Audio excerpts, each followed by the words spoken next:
ensemble, tournons dans Luc chapitre 8, verset 40. Luc chapitre 8, verset 40. Et nous allons voir quelque chose qui est assez étonnant.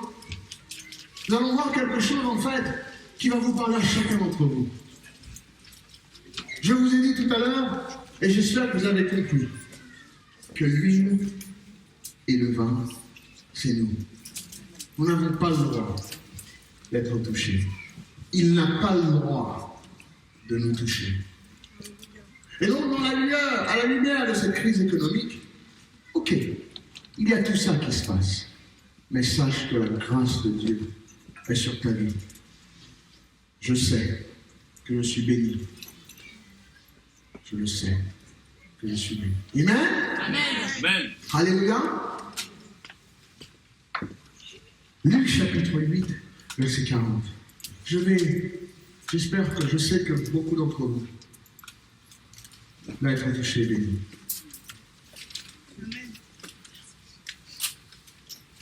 Je vois vos craintes. Je vois sa crainte, sa peur. Je vois sa peur, je vois sa crainte.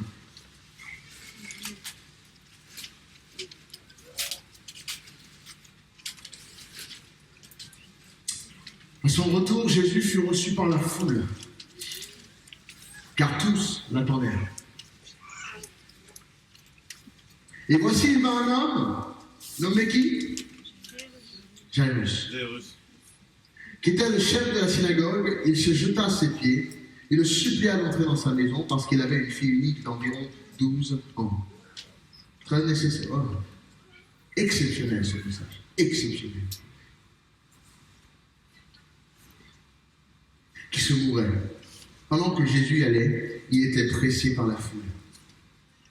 Or, il y avait une femme atteinte d'une perte de sang depuis 12 ans. On voit le 12 encore. Ça ne doit pas étonner que une petite fille qui meurt de 12 ans et puis qu'il y a quelqu'un qui est malade, atteint de... C'est la première fois pour certains de dire « Ah oui, mais ça fait 12 et 12. » Ah d'accord. Et qui avait dépensé tout son bien pour les médecins, sans qu'aucun ait pu la guérir. Elle s'approcha par derrière et toucha le bord du vêtement de Jésus. Au même instant, la perte de sang s'arrêta et Jésus dit « Qui m'a touché ?» Comme tous s'en défendaient, Pierre et ceux qui étaient avec lui dirent « Mais maître, ok, la foule t'entoure et te presse et tu dis « Qui m'a touché ?» Mais Jésus répondit « Quelqu'un m'a touché. Quelqu'un m'a touché. Car j'ai connu, car j'ai compris, car j'ai senti, car j'ai ressenti qu'une force était sortie de moi. » La femme, se voyant découverte, vint toute tremblante se jeter à ses pieds et déclara devant tout le peuple pourquoi elle l'avait touchée et comment elle avait été guérie à l'instant. Et Jésus lui dit « Ma fille, ta foi t'a sauvée, va en paix. » Ta foi t'a sauvée, va en paix. Je vais vous parler sur la même lignée de ce qu'on a parlé tout à l'heure, du fait que la vie a son lot de problèmes. La vie comporte énormément de problèmes. Il n'y a pas un homme ou une femme sans problème dans sa vie. Amen.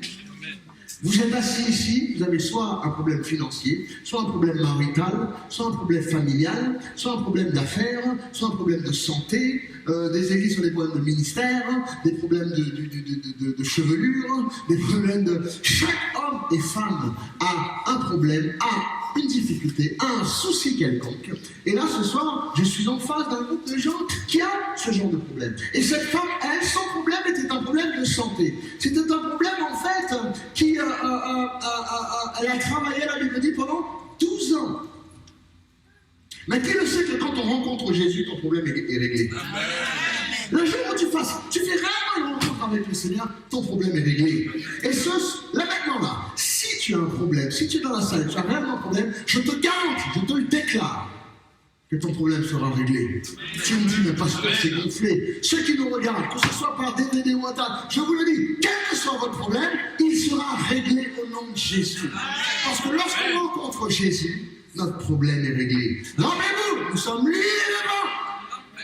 Et l'ange ne peut pas nous faire du mal. Il y a trois choses. Il y a trois choses qu'un problème va faire dans ta vie. Généralement, il y a trois choses qu'un problème va faire dans ta vie. Premièrement, ce problème-là va prendre ton identité. Cette femme, c'était une femme. Elle n'avait pas de nom. C'était juste quelqu'un, une femme.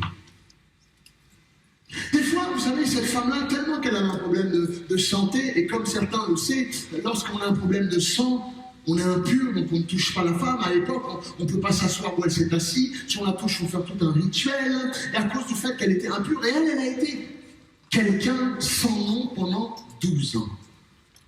T'imagines quand ton problème est là, et pendant tellement longtemps tu es dans cette situation que tu as réellement perdu ton identité. Qui le sait qu'un problème peut carrément changer ton identité? Ça peut totalement changer. Tu as un problème de confiance, et ben ça change totalement ton identité. Tu as un problème, qu'elle soit financière, tu as totalement un problème d'identité. Et même, qui le sait que les gens, tellement qu'ils croulent sur le problème, ils se tuent.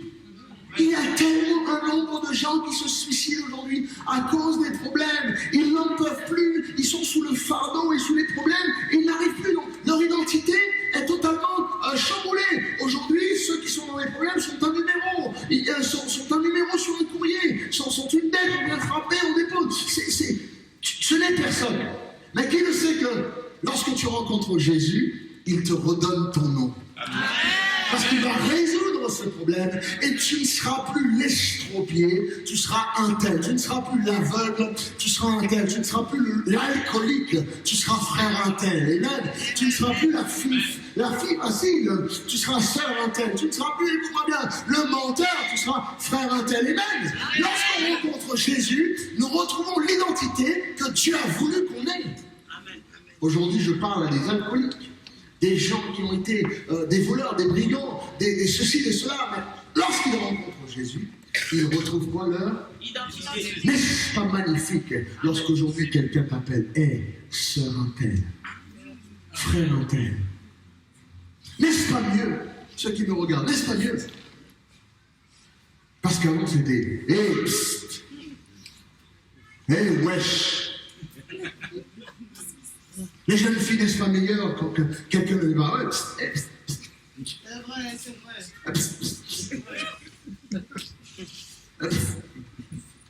C'est pas bon. Et je trouve ça étonnant. Aujourd'hui, nos filles ici, nos jeunes filles ici, ils ont ce nom, c'est sœur un tel, c'est frère un tel, salut un tel, salut un tel. Écoute-moi bien, quel bonheur que quand maintenant les frères, les hommes s'adressent à toi, ça va un tel. Ça va se faire un tel. Tu as retrouvé confiance. Quelqu'un me parlait à la fin, me dit, pasteur, là, je me sens bien, je me sens bien. Voilà, il y a du respect dans ma vie, je me sens bien. Il y a une autre personne qui dit, pasteur, je me sens bien parce que je suis bien habillé, je suis propre. Quel bonheur de pouvoir être dans la maison du Seigneur. Je suis changé. Avant, mes doigts étaient tout le temps, mes habits étaient tout le temps brûlés de boulettes de drogue, de shit, de ceci, cela. Je fumais, je ne connaissais même pas mon nom quand on m'accompagnait chez moi. Maintenant, quel bonheur de savoir que quand je me lève le matin, je suis dans mon lit. Il a retrouvé son identité. Quel bonheur quand une maman dit j'ai retrouvé ma fille. Quel bonheur quand un père dit j'ai retrouvé mes enfants. Lorsqu'on rencontre Jésus, ces choses-là sont là. Trois choses que les problèmes de la vie nous enlèvent. Donc la première, c'est l'identité. Le deuxième, quel que soit ton problème aujourd'hui, la deuxième chose qui est totalement enlevée, c'est tes finances. Comme cette femme, pendant 12 ans, elle a fait tous les médecins du monde. Les médecins du monde. Elle a dépensé tout ce qu'elle avait.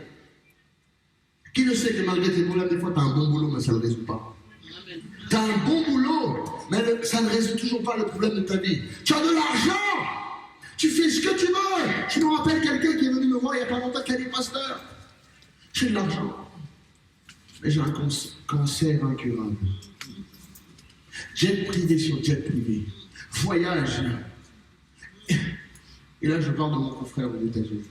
Jet privé, il a fait tous les grands médecins du monde, les médecins qui ont travaillé sur tous les acteurs. Le frère, dès qu'il apprend tel médecin, il rentre dans son jet privé, il y va, il a l'argent, il roule ceci, mais son problème n'est toujours pas résolu. Qui le sait que quand tu es malade, ça ne sert à rien l'argent? Qui le sait que quand ça ne va pas et que ta santé, il te manque ceci, ça ne sert à rien l'argent? Qui le sait que quand tu es carrément sur ton lit de mort, l'argent ne peut plus rien faire? Donc, deuxième chose que les problèmes de ta vie vont enlever, c'est tes finances, tes ressources. Et troisième chose que les problèmes t'enlèvent, et là vous allez tous dire amen parce que c'est vrai, c'est toute ta force. Amen. Qui le sait que tu te lèves et t'en as assez, car tu vas te lever encore avec ce même problème. Qui le sait que tu t'es endormi avec le problème et tu te réveilles avec. Tu dors avec ce problème, tu dis waouh, tellement fatiguée. Elle était tellement fatiguée pendant 12 ans qu'elle s'est retrouvée venir en arrière, face contre terre, en train de s'approcher. Penses-tu que c'est quoi que ce soit? Si une femme perd son sang pendant 12 ans, je pense qu'elle serait faible. Mettez les enfants dans la salle. Pendant 12 ans. Comme j'ai dit la dernière fois, et je ne sais pas si vous vous rappelez, mais pendant 12 ans, elle n'avait aucune relation avec sa famille. Sur la loi judaïque, les enfants ne pouvaient pas la toucher, ni le mari, pendant 12 ans. Pendant 12 ans, le mari et les enfants, si elle en avait, ne vivaient pas dans la maison, ne la touchaient pas, ne la voyaient pas. Or, la loi disait qu'on a sa période pendant quelques jours, non? En semaine, les filles, quelques jours, une semaine ou quelque chose comme ça. Et après, on est pur. Elle, pendant 12 ans, 24 sur 24, 7 jours sur 7, elle perd du sang. Elle ne peut pas se mélanger aux autres. Comme vous savez, si elle touche quelqu'un, la personne le sait. Elle est passible de mort. Impure, totalement. Qui le sait que les problèmes de nos vies nous enlèvent de force? On n'a plus de force. J'ai des gens qui me voient qui me disent, pasteur, j'ai plus de force à rien faire. Je suis tellement fatigué. J'essaie, j'y arrive pas. Donc elle est venue par derrière juste pour... elle s'est dit, je veux simplement venir le toucher. Je veux simplement venir le toucher. Et cette femme a touché Jésus. Ce qui est magnifique, c'est qu'énormément de gens, on sait, et l'histoire est très similaire, énormément de gens touchaient Jésus. Énormément de gens touchaient Jésus. Et ce qui m'a plu dans cette histoire, et je vais parler, c'est en fait que, je tiens à te dire quelque chose, écoute-moi bien. Si dans ton problème, Jésus ne t'a toujours pas touché, pourquoi toi tu ne m'as pas touché? Ok, non mais ça c'est... Ok. Ça fait tellement d'années que tu attends que Dieu change ta situation.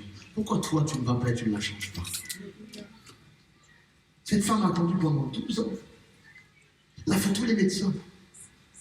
Et elle s'est dit certainement, non. Je vais toucher Jésus parce que Jésus ne m'a toujours pas touché. Dieu ne m'a toujours pas touché. La Bible dit que cette femme avait une foi exceptionnelle. Si je peux simplement toucher le bas de sa robe, le bas de sa robe. Si ça, c'est pas la foi.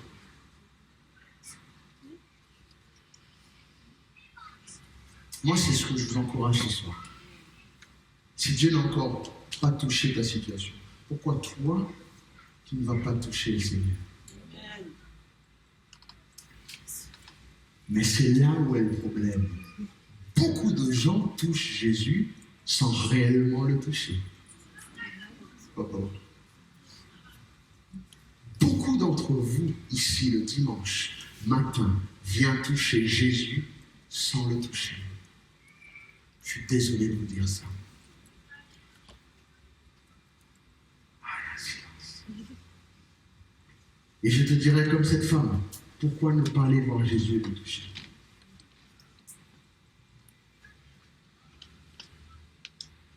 Beaucoup de gens croient que c'est lorsqu'ils vont toucher Dieu que Dieu va les guérir. Ou, excusez-moi, quand Dieu les touche, qu'ils vont être guéris. Beaucoup de gens pensent qu'ils vont venir à l'église et parce qu'ils se retrouvent dans l'église, Dieu va les toucher. Beaucoup de gens pensent que simplement parce qu'ils ont dit au pasteur prie pour moi, ils viennent ici. Elle a attendu pendant 12 années et Dieu ne l'a pas touchée. Donc elle a décidé de prendre les choses en main. Vous savez que le fait que tu touches quelqu'un ou tu touches Dieu, ce miracle peut s'accomplir dans ta vie. On va regarder les versets, on va les mettre juste sur le tableau, sur le projecteur. 2 Rois, chapitre 13, 21. Vous notez, 2 Rois, chapitre 13 à 21. 2 Rois, chapitre 13, verset 21.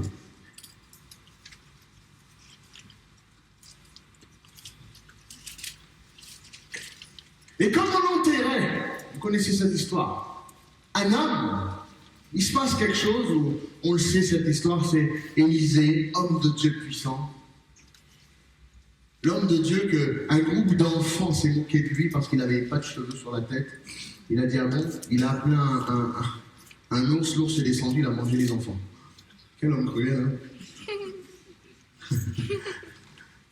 Ah bon, tu te moques de moi parce que j'ai plus de cheveux? Ok. Hey! Yogi Bear, come on. Yogi Bear est arrivé, il a mangé les enfants. Cet homme est enterré depuis des mois, voire des années. Et ce qui se passe, c'est comme on est en train de labourer la terre, et là on ouvre la tombe, et en fait, je pense qu'on a totalement oublié qui est enterré là. Et voici, on a aperçu un de ces trous, et l'on jeta l'homme dans le sépulcre d'Élisée. Ceux qui étaient là ne savaient pas vraiment que c'était... Ils ont juste jeté l'homme dans le sépulcre. Et l'homme alla toucher les os d'Élisée. C'est-à-dire que pendant qu'il y a un trou là, il y a un truc, il y a ceci, il y a cela, il faut jeter ce corps qui est mort. Il jette ce corps dans le trou, et ce corps reprend vie et se leva sur ses pieds. T'imagines, tu finis de tuer quelqu'un, tu le balances dans le trou et puis il se lève.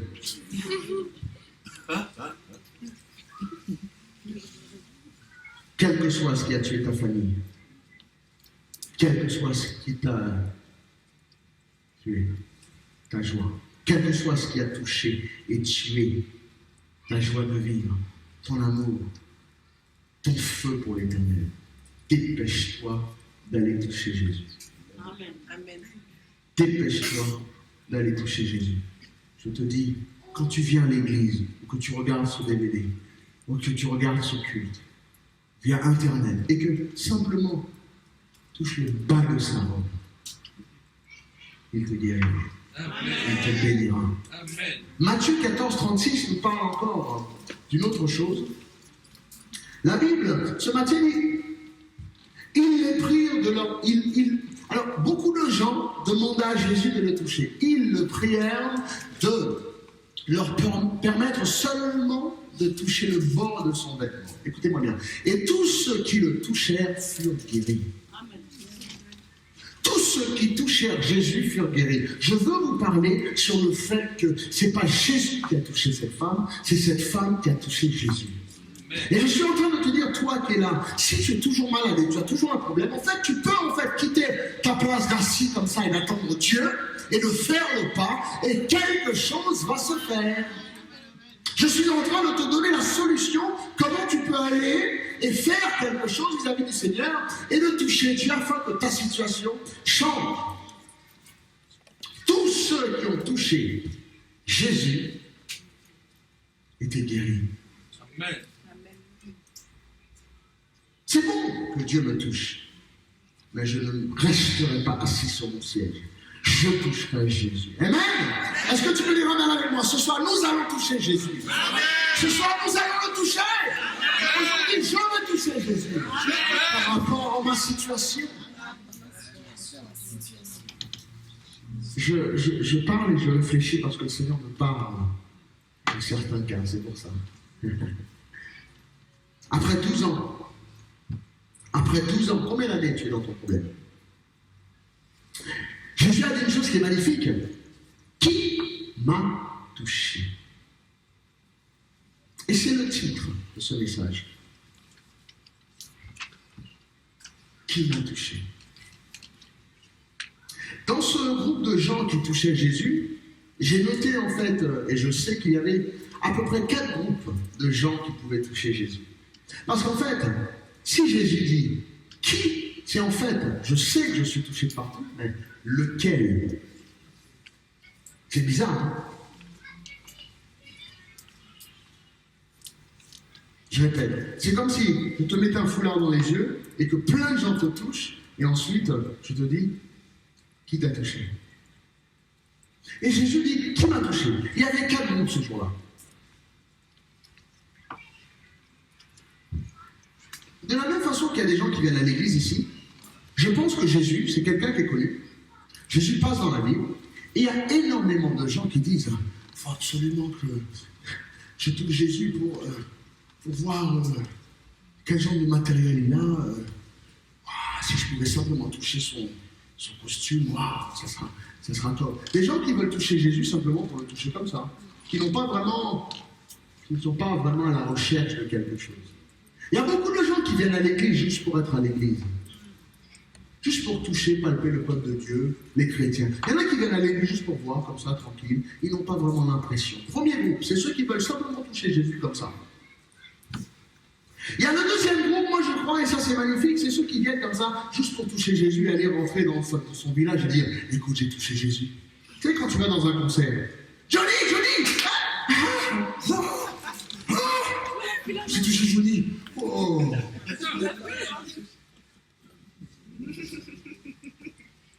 Qui le sait que des fois tu vas dans des concerts et tu vas quelque part, et là tout de suite les gens veulent se mettre à côté de toi, et allez, hop, une photo. T'as vu? Pour toi. J'étais avec Jésus. J'ai touché Jésus. Attends. Non, c'est vrai, bien sûr, j'ai touché le maître, il passait. Donc, qui le sait qu'il y a des gens qui viennent à l'église simplement pour se dire qu'ils étaient à l'église dimanche. Et ce groupe-là ne touche toujours pas Jésus.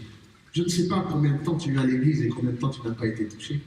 On parlait de ça récemment, il n'y a pas longtemps, de quelqu'un, dès que tu commences à devenir réellement sincère avec Dieu, c'est là que tu commences non seulement à le toucher lui, mais à me toucher aussi. Deuxième groupe, c'est ceux qui veulent juste une photo avec Jésus. Et le troisième groupe, c'est celui qui est magnifique. C'est celui qui va toucher Jésus accidentellement. Tellement qu'il y a des gens, excusez-moi, je vais toucher, ouais, bon, bref. Il y a tellement de monde partout, donc il y a plein de gens qui touchent Jésus. Qui le sait en fait qu'il y a des gens, ce jour-là, qui ont touché Jésus, mais qui n'ont pas réellement voulu le toucher. C'était par accident. Le premier groupe, c'est ceux qui voulaient simplement dire c'est quoi comme habit qu'il met? Le deuxième groupe, c'est celui qui fait oh. Le troisième groupe, c'est celui qui touche simplement par. Mais ce soir, j'aimerais savoir quel groupe faites-vous partie. Et bien le quatrième groupe, c'est ceux qui sont partis de chez eux et dire je sors de chez moi, je vais toucher Jésus. Amen. Et donc je préfère faire partie du quatrième, moi personnellement. Cette femme est sortie de chez elle. Les autres étaient simplement tout autour et entendaient Jésus et venaient voir la foule. Mais écoute-moi bien, cette femme-là a quoi?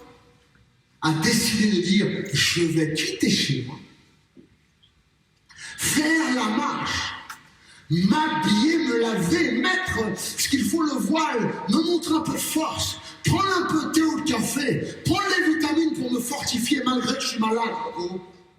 Même si j'ai mal au dos, même si j'ai mal au bas, je vais aller toucher Jésus aujourd'hui. Il y en a qui se lèvent le matin, ils n'ont pas envie d'aller à l'église, ils ont mal aux reins, ils ont mal aux pieds, ils ont mal partout, mais ils ont dit, j'ai décidé quoi? D'aller toucher Jésus. Et c'est ceux-là qui réellement touchent Jésus. Gloire à Dieu! Gloire à Dieu! Gloire à Dieu!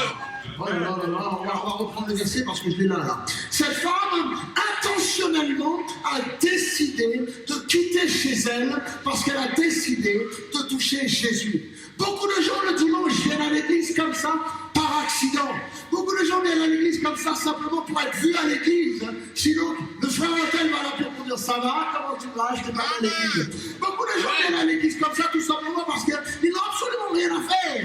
Non, le jour où tu quittes chez toi, Intentionnellement, parce que tu as décidé de venir à cause de tes problèmes. Amen. À cause de tes difficultés, à cause de tes soucis, tu décides de quitter chez toi. Tu t'habilles, mon frère. Tu mets tes chaussures. Tu dis aujourd'hui, je vais à l'église parce que je veux toucher Jésus. Les jours où tu décides de dire, je vais à l'église parce que je veux que Jésus me guérisse. Je vais à cette réunion de prière parce que j'ai décidé qu'il en est assez de ma situation. Donc je vais toucher Jésus. Le jour où tu décides ça, tu aurais réellement touché Jésus. Toutes les autres fois, c'est par accident. Je suis dans le bon groupe là ou quoi? Gloire à Dieu. Oh là là là là. Si tu es malade et que tu es ici dans cette assemblée, si tu as réellement décidé de toucher Jésus ce soir, au nom de Jésus, tu seras guéri. Car il les a tous guéris, tous ceux qui l'ont touché. Gloire à Dieu. Gloire à Dieu. Le verset a dit, permets-nous de te toucher juste le bas de ta robe. Jésus les a permis, et tous ceux qui ont simplement touché le bas de la robe de Jésus étaient guéris. Amen. Les frères et sœurs, il faut apprendre à toucher Jésus. Il faut apprendre à toucher Dieu quand vous venez dans une assemblée. Il faut apprendre à toucher le Seigneur. Alors certes, il y avait quelque chose qui était étonnant. C'est que tu peux décider de toucher le Seigneur. Elle avait réellement décidé de toucher le Seigneur, n'est-ce pas? Mais si Jésus ne passait pas par là, elle ne pouvait toujours pas le toucher, non? Et bien sache que même ceux qui regardent sur Internet, Jésus est chez toi là tout de suite. Sache que ceux qui sont là maintenant, c'est comme ce jour-là où Jésus passait. Là où 2 ou 3 sont réunis en son nom, le Seigneur est au milieu d'eux. Donc tu peux le toucher aujourd'hui. Gloire à Dieu. Gloire à Dieu. Oh là. Tu peux le toucher aujourd'hui. C'est vous qui n'avez pas compris, j'ai pas vu de amen. Tu peux le toucher.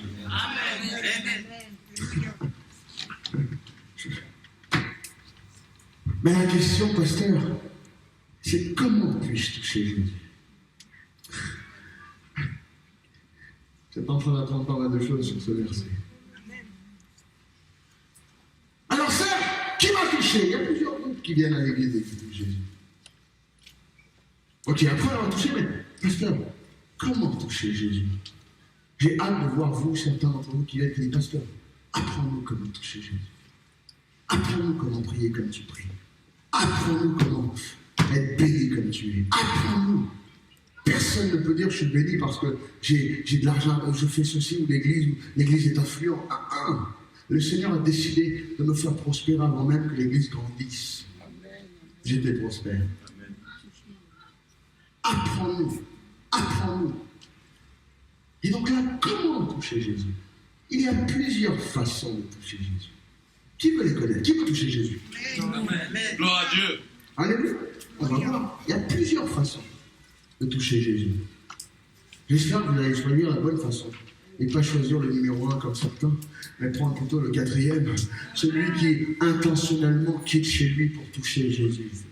Celui qui réellement est motivé d'aller à l'église. Ne quittez jamais votre maison sans volontairement avoir décidé de toucher le Seigneur. Car la plupart des dimanches, si vous venez comme ça, vous ne le touchez que par accident. Et si vous touchez Jésus par accident, rien ne sort de lui. Aucune force ne sort. Amen. Amen. Amen. Amen. C'est bon ça, c'est bon. Aucune vertu, aucune guérison, rien. Et pourtant, tu as touché Jésus. Maintenant, je ne comprends pas, je ne suis pas guéri, j'étais dans la réunion. As-tu touché Jésus? Mais je ne comprends pas, moi. À chaque fois que je viens, j'ai mon problème, je vais à l'église, ça fait longtemps que je prie et toujours rien. As-tu touché Jésus? Mais, comprends-moi,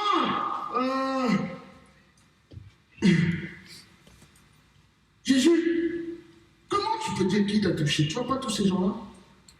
C'est pour ça que je ne me pose plus la question pourquoi quelqu'un, dans une assemblée, n'est ni béni ni guéri.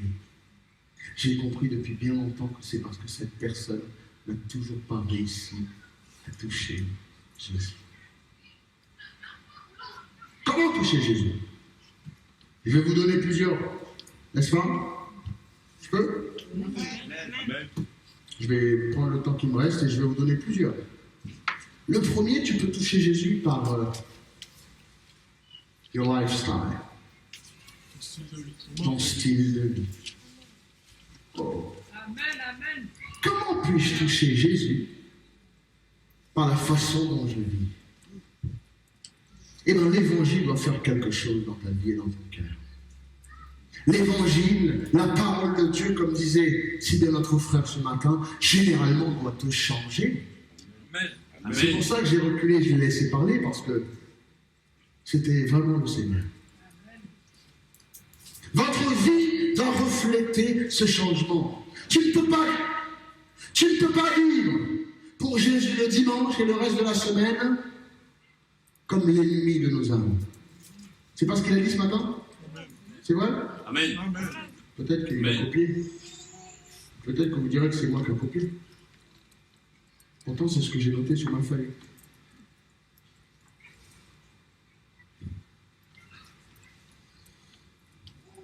Aujourd'hui, il y a trop de gens étrangers dans la maison du Seigneur. Amen. Il y a beaucoup trop de feux étrangers dans l'autel de Dieu. Amen.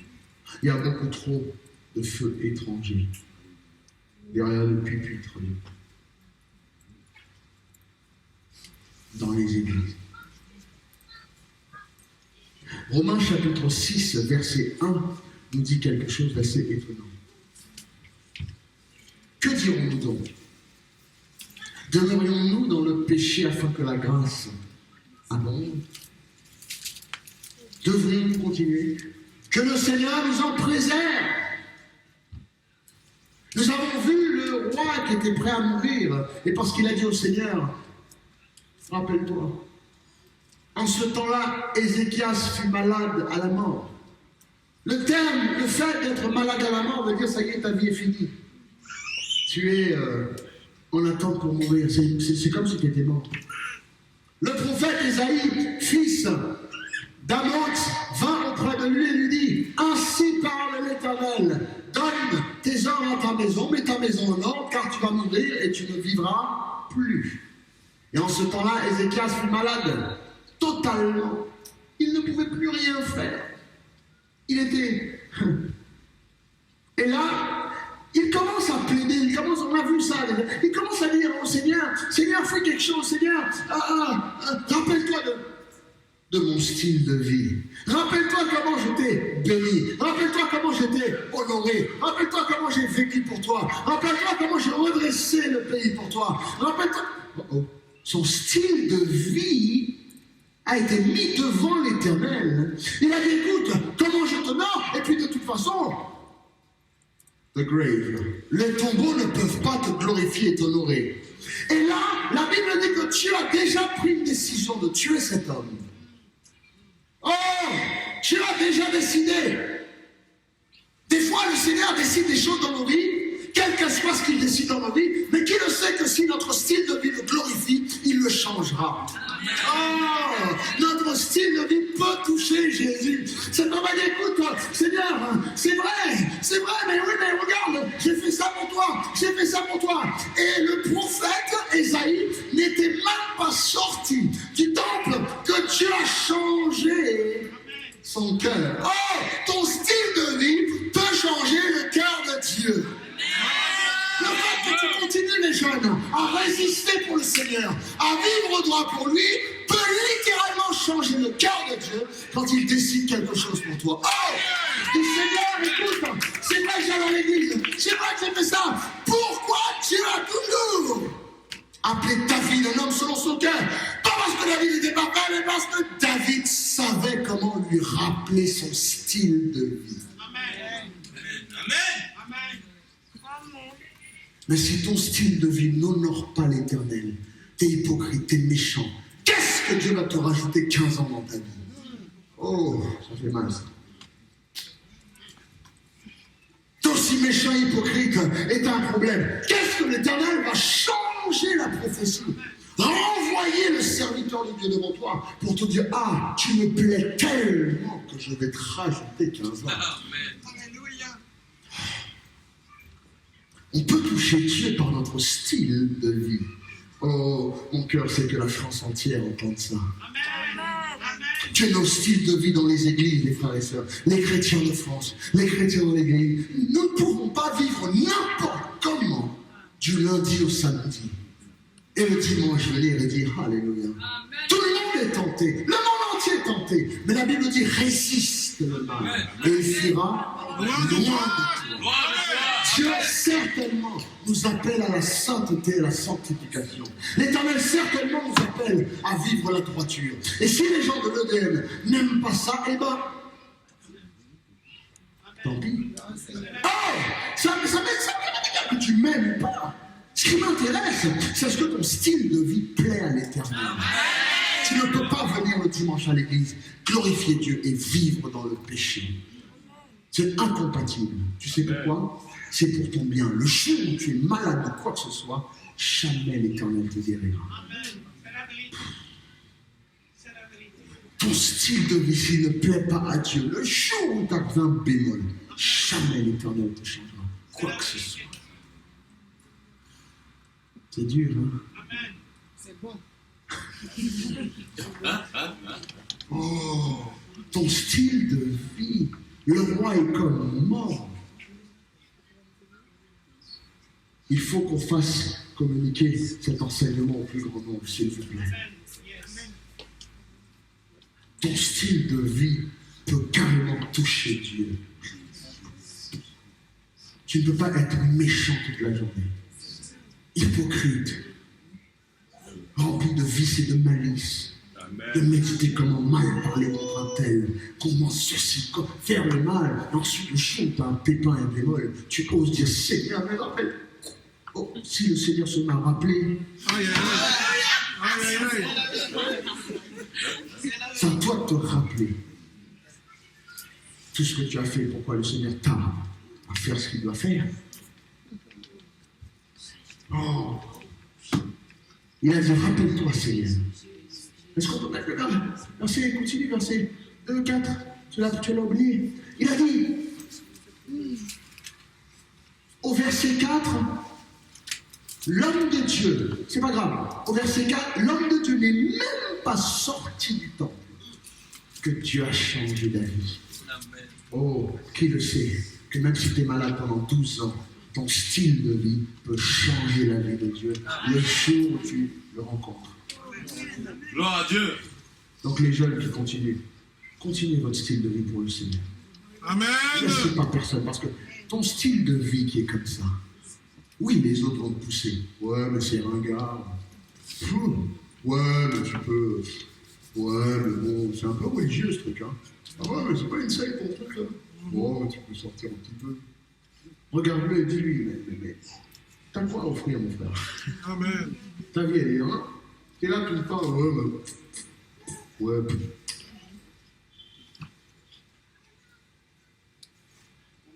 comment des chrétiens, avec un style de vie aussi magnifique que la nôtre, peuvent tomber à vivre un style de vie de n'importe comment? Le lion n'a qu'une compagne dans sa vie. Les animaux n'en ont qu'un seul. Le seul que je sais qui n'est pas de femelle en femelle, c'est ce que j'avais avant que j'ai plus. Je ne te dirai pas. Alors arrêtez de changer de partenaire à droite à gauche comme ça. Et ça, je parle aux chrétiens de France. Arrêtez de penser que ceci, cela. Arrêtez la jeunesse. Dieu a prévu une meilleure chose pour vous. Amen. C'est pas de les compter, de dire, ah oui, mais combien de copains tu as eu? Eh, les jeunes de l'EDM, soyez fiers de le dire, moi j'en ai eu 0. Amen. Amen. C'est un style de vie. Sois fier de dire, ah bon? Et quand tu t'es marié, sois fier de dire, eh ben c'est lui mon premier. Amen. C'est elle mon premier. Amen. Ton style de vie parle. Écoute-moi bien, ton style de vie va prêcher devant l'Éternel. Quand ta voix ne l'atteint pas, quand tu n'y arrives pas, quand ceci, personne ne comprend, sache que ton style de vie prêche non-stop devant le trône de Dieu, mon frère. Alors les jeunes aussi, c'est magnifique ce qu'il a dit. Sache qu'on te dit, si tu as personne, tue le mouton, tue l'agneau, c'était pas mal ce truc. Mais sache, mon frère, que tant que Dieu te regarde, tu ne peux pas tuer le mouton.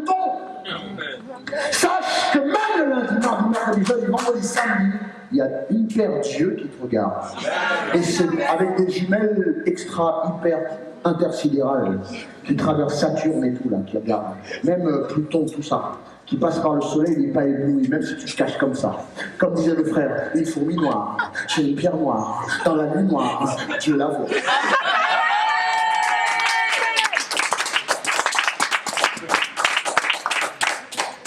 Ton style de vie peut continuer à prêcher pour toi. C'est pour ça que David, Qui le sait maintenant pourquoi? Oh, David, il a péché comme ça et puis il est béni. Parce que David avait un style de vie différent. Je ne te dis pas de mettre bien ton style de vie, ensuite d'aller pécher. Hein. Ce que je te dis, c'est que honore Dieu avec ton style de vie. Amen. Maintenant, vous qui ne connaissez pas Jésus et que vous avez vécu n'importe comment, vous faites ceci, cela, amen, tout ça c'est dans votre part. Oh, je suis une nouvelle. Toutes les choses anciennes sont Effacé. et ensuite maintenant toutes les choses sont Nouvelle. Alléluia en Jésus-Christ. Donc il n'y a pas de souci. Même maintenant que tu es chrétien, qu'est-ce que tu cherches? Encore une fois, les frères et sœurs, j'ai dû me dire devant le miroir, ça y est, bonhomme, je suis marié, je suis papa, c'est bon, c'est fini. Je disais à Eric, mon grand, ça y est, t'es marié, mon frère, t'as des bombes, laisse tomber. Beau gosse, tout ça, là, laisse tomber, c'est fini, mon frère. Raser, pas raser, c'est mort, mon frère. Je le dis la dernière fois, je vais venir avec un coup de cuillère parce que son truc, là, il aime bien son truc, là. Et genre, tu imagines Harry, il fait, laisse tomber, frère. Amen. C'est la dernière fois que je vais parler, je dis, frère, je peux prendre une tour de ce bzzz, c'est bon, hein. Elle t'accepte quand même, j'ai pas. T'es marié déjà, c'est fini. Félix, cheveux, pas cheveux, c'est bon. C'est terminé, les gars, il n'y a plus de ceci, de cela, c'est fini. Notre style de vie doit prêcher pour nous. Et je veille, et mon cœur, c'est que même quand je suis faible, mon style de vie prêche pour moi. Et à cause du fait que mon style de vie prêche pour moi, l'Éternel m'enverra l'aide. Je lèverai mes yeux. Vers où? Vers où? Pas dans les vallées. Ça veut dire qu'il faut que je reste plus haut que moi pour m'aider, non? Comment tu vas avoir les gars de la cité pour t'aider? Non, les bonhommes célibataires, les gars de la cité pour donner des conseils sur ton mariage. Amen. Tu vas voir les gens qui volent Dieu, qui ne payent même pas leur dîme pour savoir. Et t'as donné une offrande à l'église ou pas? Va voir les hommes et les femmes bénis de l'église. Et même, cherche les hommes et les femmes qui ont un style de vie béni. Et viens leur dire, écoute, j'ai deux, trois petites choses. Donne-moi un petit conseil. Et tu verras tout de suite, n'importe lequel te dira. Tu payes ta dîme, oui ou non? Oh oh. Amen. C'est ça qui te bénit. Notre style de vie. Je peux rester des heures et des heures sans simplement parler du style de vie. Comment notre style de vie peut toucher le cœur de Dieu. C'est qui l'homme qui marchait avec Dieu et qui a été pris? Enoch. Qui se rappelle que Enoch a fait quelque chose? Quel miracle Enoch a fait? Quel feu de Dieu qu'il a appelé? Quel rababababa qu'il a dit? Il n'en a fait en fait aucun. Simplement le style de vie d'Enoch plaisait à Dieu. Alléluia. Alors je peux même rappeler encore. Attends. Quel autre style de vie qu'il y a pu? Écoute-moi bien.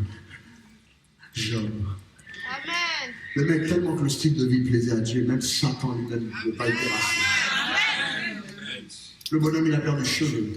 Il avait des blocs, il avait énormément de cheveux. Le bonhomme, il se grattait avec un...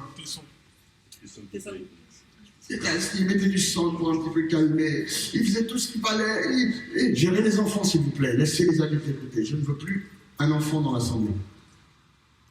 Laisse-la moi venir les petits-enfants, oui, mais après, le culte. Il est assis comme ça. Sa femme a bien, t'es trop moche maintenant, c'est fini. Ses enfants sont morts. Bam, bam, bam. Qui le sait que des fois l'ennemi te frappe? Qui le sait que des fois un problème, l'ennemi te frappe. À l'accueil, s'il vous plaît. Fabrice, fais ton boulot, s'il te plaît. Bam, bam, bam, bam. L'ennemi te frappe, l'ennemi te matraque. Quels que soient les soucis, quelles que soient les difficultés, sache que l'Éternel des armées a ses yeux sur toi. Amen. Le bonhomme, il se lève, bam, le feu tombe, détruit ses crops. Et ses enfants se font tuer. Il y avait des enfants. La Bible dit que ses filles étaient magnifiques, ses garçons étaient magnifiques. C'était un homme béni, il n'a rien fait. Et le bonhomme, il n'était même pas vraiment, on va dire, juif. Il ne savait même pas, mais à cause du style de vie qu'il avait, Dieu l'a honoré. Amen. Qu'est-ce que Dieu a dit? As-tu considéré mon serviteur Job? Qu'est-ce que ça veut dire? As-tu considéré le style de vie de Job? Parce que qu'est-ce que Job faisait, si ce n'est pas son style de vie, toujours à honorer Dieu? Amen. Quel est ton style de vie? Quel est aujourd'hui ton style de vie? Est-ce que ton style de vie plaît à l'Éternel? Est-ce que ton style de vie plaît pour que lorsque tu es vraiment dans les problèmes, que l'Éternel lui-même vienne et te tende la main pour t'aider? Parce que si ton style de vie ne lui plaît pas, il va venir le faire une fois, il va te remettre sur tes pieds. Ensuite, quoi? Tu vas repartir derrière la première fille que tu trouves? Derrière le premier garçon? Dès qu'il te sort de ce problème financier, tu vas aller refaire encore plus de dettes encore? Donc il y a plusieurs façons de toucher Dieu. Je peux rester des heures sur celui-ci, il est tellement bon. Le Seigneur, je sais que je peux mourir, je vais mourir. Mais sache que rappelle-toi que j'ai redressé le pays. Rappelle-toi que j'ai fait ceci. Rappelle-toi que j'ai fait cela. Et puis rappelle-toi comment je t'honore. Parce que lorsque je meurs, le tombeau ne peut pas t'honorer, te glorifier. Et là, Dieu a dit à l'homme de Dieu, stop. Ésaïe dit, ok, qu'est-ce qu'il y a, Seigneur? Retourne-toi et dis-lui que je lui ai donné combien? 15 ans de plus. L'homme de Dieu va te dire, ok, bon, là, il va vraiment me prendre pour un bizarre. Je viens de lui annoncer que le bonheur. Qui le sait que ça, c'est dans les films, ça, mais qui le sait que le médecin, il rentre, tu as fait une diagnostic, tu ne sais pas ce qui se passe. Le médecin, il rentre, il fait... C'est avec la famille? Ouais, pourquoi? Je suis venu parce que j'avais juste mal au dos. Écoutez, je viens de voir le dossier. Vous avez une semaine pour vivre, vous allez mourir. Ah, toute la famille vient, et puis le docteur, il est... Voilà. Donc, monsieur Rachid, mais non, je ne m'appelle pas monsieur Rachid. Moi, c'est Charles. Ah ben, excusez-moi. Là, tu le... Et moi, c'est un petit peu ce qui est arrivé au monsieur. L'homme de Dieu est venu, lui a dit, écoute, tu vas mourir, et ça veut dire que, écoute, tu vas mourir, ok, le temps qu'il arrive en bas dans les escaliers, Dieu lui dit de revenir, et il revient, il dit, écoute, bon, Dieu a fait quelque chose. Gloire à Dieu. Gloire à Dieu. À cause de son style de vie, Alléluia. Dieu peut changer ta vie comme ça. Amen. À cause de ton style de vie, l'Éternel peut changer, te redresser comme ça. Amen. Ce qui bloque Dieu pour qu'il intervienne dans ta vie, c'est peut-être ton style de vie. En fait, c'est peut-être pas le fait que tu n'as pas assez prié. Il y en a qui prient, qui disent, mais j'ai prié, j'attends. Tu ne fais rien, Seigneur. Est-ce que ton style de vie a changé? Si Dieu bénit un ivrogne, pourquoi punirait-il tous les autres? Un Dieu juste ne peut pas faire ça. Qui dit juste, dit équitable. C'est dur d'être chrétien. En même temps, c'est très facile. C'est dur d'essayer d'être chrétien. Amen. Mais c'est très facile de l'être tout simplement. C'est quoi la différence pour ceux qui nous regardent sur Internet? C'est quoi la différence? Vous allez me dire, ok, je vais vous le dire. Alors observez très bien, je vais vous montrer ceux qui essayent d'être chrétiens et tous ceux qui le sont. J'aimerais un homme et une femme. Thierry, Jessica, viens voir. Ça, mets-toi là s'il te plaît. Ils sont mariés mais ils ne savent pas comment. Celui-là, c'est un homme. Est-ce que tu peux marcher comme un homme? Merci. Il revient nous voir comme un homme. Ça, c'est un homme. Il n'a pas essayé d'être un homme, c'est un homme. Maintenant, ça, c'est une femme. Est-ce que tu peux marcher comme une femme? Je vais t'en parler. Merci, reviens. Ça, c'est une femme. Elle a simplement marché comme une femme, elle n'a pas essayé d'être une femme. Je ne sais pas pourquoi il rigole.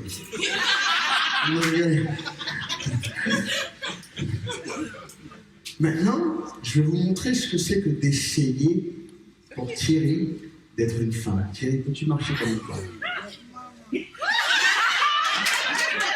Et il le fait très bien. Et maintenant, voilà une femme qui essaye d'être un homme. C'est très facile pour elle.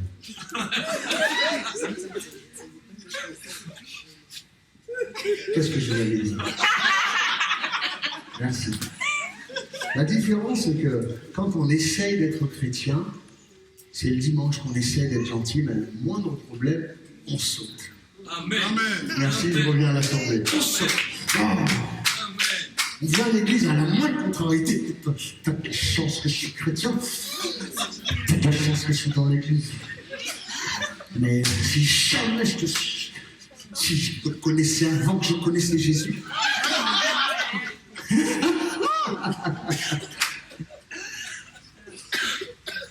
C'est comme si Thierry mettait une robe et venait demain matin habillé en fille maquillée et il viendra comme ça. Salut pasteur, ça va? Écoute-moi bien, si vous vous faites choper par ça, pas moi. Je sais quand c'est une fille ou un garçon. Amen. Mais il y en a beaucoup qui se travestissent.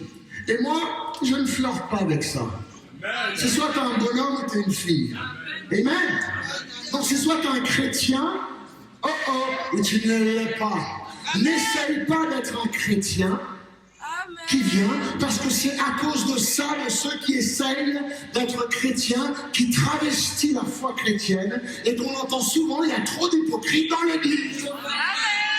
Qui a-t-il entendu qu'il y a trop d'hypocrites dans l'église? Il y a trop de gens, les chrétiens sont trop méchants, et ceci, cela. C'est tout ça, en fait, qui travestit la foi chrétienne, cette beauté de dire qu'on a un Dieu d'amour, et de paix, et de joie. Amen. Oh, aimez-vous les uns les autres. Aimez Dieu avec tout votre cœur, votre âme et votre pensée. Ensuite, aimez votre prochain comme vous-même. Si jamais je te connaissais, écoute, quand on vient à l'église, toi, c'est là, c'est là. On se dit bonjour comme ça, mais plus jamais. C'est ça l'amour. Et donc, je pense qu'on travestit la foi chrétienne. Amen. Parce que j'ai déjà vu. Un jour, quand je venais juste d'arriver des États-Unis, j'avais un tout petit studio Paris 17e. Et pendant que j'étais là, j'aimais bien que lorsque j'ai fini de dîner, je sors et puis je vais me balader. Donc un jour, je me balade comme ça, je commence à me balader. Je sors et puis c'était vers le soir. Ben, je suis célibataire, comme ça. Je viens d'arriver, je connais personne en France. Donc je sors de chez moi et je commence à me balader un soir. Et puis je commence à me balader. Et en me baladant comme ça, j'arrive et puis je vois quelqu'un qui me fait... Et là, je suis là en train de marcher, je suis en train de prier. Oh Jésus, Alléluia Seigneur, Alléluia. J'entends quelqu'un qui fait psst. Et je fais oui, c'est pourquoi? Et il fait ça va toi? Je fais ah moi? You talking to me? Are you talking to me? Oui, c'est moi, oui. Il fait eh ben, écoute, ça va, tu as un moment? Et le machin, il arrive comme ça, le machin. Et j'habitais Place Clichy. Moi, je savais pas, moi, les gars. Ah, vous connaissez les quartiers, moi. J'ai un petit appartement à Place Clichy. Le soir, je descends et le machin, il arrive comme ça. Ça va, tu sais, il marche comme ça, je fais que le matin. Et le matin, il n'y a pas. Mais si jamais tu commences à mal parler, le bonhomme, il commence à. C'est comme les faux chrétiens, tu comprends? Dès qu'ils commencent et tu les as poussés un petit peu et tu dis, ok, toi, t'es un machin, toi, t'es pas vraiment chrétien, c'est là où ils sortent les... Qui comprend? Amen. C'est quand tu dis, écoute mon frère, là, ça c'est pas chrétien. Bon, c'est pas chrétien. Et puis le bonhomme, il sort. Et c'est pour ça qu'on n'arrive pas à toucher les âmes pour le Seigneur. Les chrétiens, ceux qui sont là, ceux qui nous regardent sur le site, les DVD, il faut qu'on change. Amen. Il faut qu'on change. Amen. Yes, we can. C'est passé. Yes, we can. Il faut qu'on change. Ensemble, tout devient Possible. Je suis utilisé dans son nom. C'est pas lui qui a inventé, il a regardé la Bible pour ça. Hein? La Bible dit qu'avec Dieu tout est possible. Donc lui, hein, il est venu, il a entendu ça de moi en fait. Donc notre vie peut toucher le cœur de Dieu. Maintenant, il y a une autre chose qui peut toucher le cœur de Dieu, et ça vous n'allez pas vraiment l'aimer. Et dès que je vais parler de ça, vous allez dire Premièrement, votre vie peut toucher Jésus, mais vos offrandes à l'Éternel peuvent toucher Jésus. Rappelle-toi, cette femme est venue, il y en a qui viennent à l'église par accident. Il y en a qui vont à l'église, qui prient parce que, ouais, mais Seigneur, j'ai besoin de toi, et ne sont jamais transformés, ne jamais changés. Il y en a qui viennent et qui disent, oui, mais je prie, mais je demande à ce que Dieu change ma situation. Mais est-ce que tu lui as donné ton cœur? Est-ce que tu as décidé de quitter toutes tes vies mondaines, et tes filles, et tes copines, et peux-tu venir aujourd'hui, s'il y a un numéro dans ton portable, écoute-moi, s'il y a un numéro dans ton portable, et que tu es marié, que tu es une ancienne copine ou une ancienne quelqu'un que tu peux appeler, je crois que tu as encore un souci. Amen. Et je comprends, et je vous le dis de la part de vraiment, il y en a d'entre vous aussi qui a quelques numéros dans votre portable, vous avez nécessairement besoin d'effacer. Amen. Amen. Et tant que tu ne l'effaces pas, il y a un petit souci avec l'Éternel, c'est que tu ne permets pas à Dieu de rentrer là, dans cette situation-là. On veut que Dieu vienne dans nos vies pour régler ce problème. Alors je l'imagine comme ça, pour tous ceux qui nous regardent, je l'imagine comme ça. C'est comme si tu viens, et je rentre dans ton appartement, je rentre dans ta maison. Bonjour pasteur, venez, alléluia, venez dans le salon, amen, oh pasteur, tu es chez toi, amen, oh homme de Dieu, oh alléluia, je viens, je fais amen, alléluia. Peux-tu, alors aux États-Unis, quand tu viens chez moi, celui qui vient chez moi, dès que tu viens aux États-Unis, alors c'est pas français ça, c'est chez nous. Si tu viens chez moi, je te fais visiter même les toilettes. Ça c'est chez moi ça. Mais tu viens en France, le bonhomme il a 120 mètres carrés, mais il a 30 mètres carrés seulement de salon, t'es bloqué là-dedans mon frère. Si tu demandes les toilettes, c'est chaud.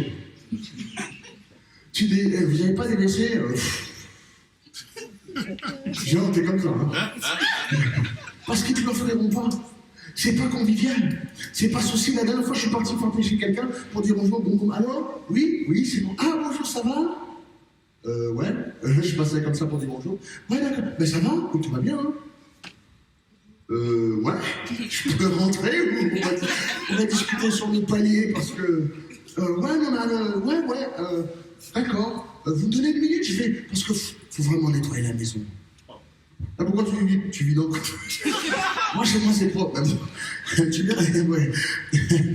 Mais je rentre chez toi, je suis dans le salon, alléluia. Pasteur, tu peux faire ce. Investis, vraiment, fais quelque chose. Seigneur, il n'y a pas de problème. Ou à la rigueur, je suis un agent immobilier, écoute, tu vas acheter la maison. Je vais te demander d'aller dans toutes les pièces. Si je viens, je dis frère, ok, est-ce que je peux rentrer dans cette pièce-là? Si tu me dis, vas-y, rentre, et puis celle-là, non, celle-là, non, il y a rien. Eh bien, je risque d'avoir un bémol. Et quand Jésus vient dans ta vie, tu laisses Jésus rentrer dans ta vie, tu laisserais Jésus rentrer dans ton couple, mais dès qu'il veut rentrer dans tes finances, oh Seigneur, oh. Quand on se baptise, hein, alléluia, j'accepte Jésus, le Christ de Nazareth, amen.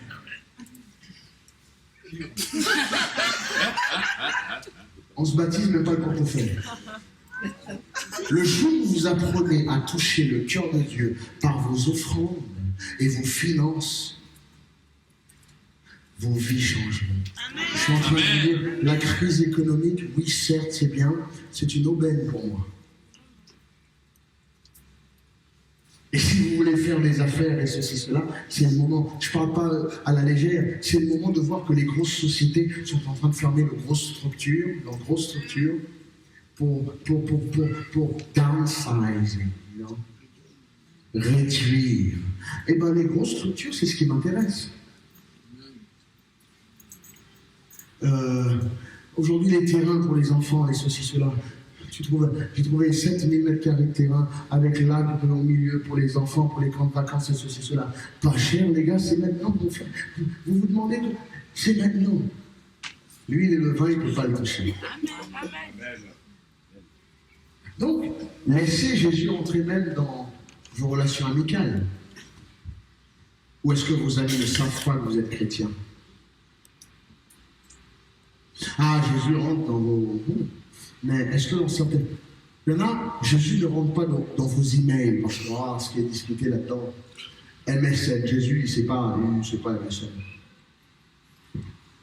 Il y a des chrétiens, dès qu'ils tombent sur MSN, c'est plus du tout des chrétiens. Même leur pseudo-choc. Biggie Style Girl for 9-7. Je sais pas, j'invente, hein, excusez-moi. Aidez-moi encore, c'est quoi hein? Yo, the lady girl from... quoi d'autre? Dites-moi un pseudo qui chante. Allez-y, les filles. Arrêtez de jouer, là. Je sais que vous en avez quelques-uns. Arrêtez, là. Azimut. Beau gosse du 9-6. 9-6, ça n'existe pas. Pardon? Sexy girl. Chrétienne, oui. Sexy girl. Oui, mais pasteur, mais tu sais, avant, c'était avant. La dernière fois, c'est quelqu'un qui dit, mais pasteur, mais comprends, c'était avant que j'étais chrétien, que j'avais sexy girl. Mais maintenant, c'était avant, pasteur. Mais pourquoi c'est ça que tu utilises seulement? Crée-toi un autre en disant, non-sexy Christian girl. Et bien, peut-être fais un petit Christian girl. Du 9-7 ou je sais pas quoi, là. Hein? Et toutes tes photos, tu étais comme ça, là. Change-la et mets une photo avec une Bible, un peu.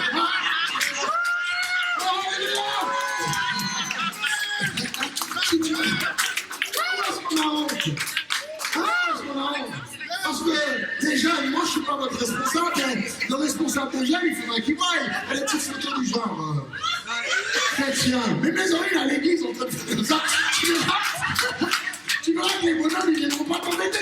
Hey sexy girl, what's up? Hey sexy girl, what's up? Big up girl, what's up? Hey, comment ça va? Madinina style? Non, il dira, ma soeur, non, pas de problème. Et tu verras, tu te laisses tout tranquille. Amen. C'est vrai pas? Je continue pas.